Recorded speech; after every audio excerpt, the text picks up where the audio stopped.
Hi friends, எல்லாருக்கும் new year நல்வாழ்த்துக்கள் 2025. நான் இன்றைக்கி ரொம்ப சூப்பரான ஒரு தக்காளி தொக்கு, இதை பிடிக்காதவங்களே இருக்க முடியாது, அந்த அளவுக்கு சூப்பரான ஒரு தக்காளி தொக்கு தான் ரெசிபி போட போகிறேன். பாருங்கள், இதுக்கு தேவையானது 3/4 கிலோ 750 கிராம் தக்காளி, ஒரு மீடியம் சைஸ் பெரிய வெங்காயம், சின்ன வெங்காயம்னா 10, பூண்டு 15 பல் பொடியாக நறுக்கிக்கிங்க. ஒரு பாத்திரத்தில் தாராளமாக நல்லெண்ணெய் ஊற்றி கடுகு, உளுத்தம்பருப்பு, கருவேப்பிலை, பெருங்காயம், பூண்டு எல்லாம் போட்டு நல்லா வதக்கிட்டு, அதுக்கப்புறம் வெங்காயம் போட்டு கிளாஸ் பதம் வர வரைக்கும் வதக்கிக்கிங்க. அதுக்கப்புறம் தக்காளியை போட்டு ஒரு வதக்கிட்டு, சிட்டிகை மஞ்சள் தூள், காரத்துக்கு எவ்வளோ தேவையோ அந்த அளவுக்கு மிளகாய் தூளும் போட்டு வதக்கிக்கிட்டு, அதுக்கு தேவையான உப்பு போட்டு கொஞ்சமாக தண்ணி கழுவி ஊற்றுங்க.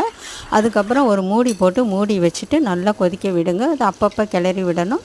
நல்லா சுண்டி வரும்போது நம்ம தண்ணி எல்லாம் வற்றி நம்ம ஊற்றின எண்ணெய் ஃபுல்லாக மேலே மிதந்து வரும். அப்போ இது ரெடி ஆகிடும். எடுத்து சர்வ் பண்ணால் சின்னவங்கலேருந்து பெரியவங்க வரைக்கும் விரும்பி சாப்பிடுவாங்க. தேங்க்யூ.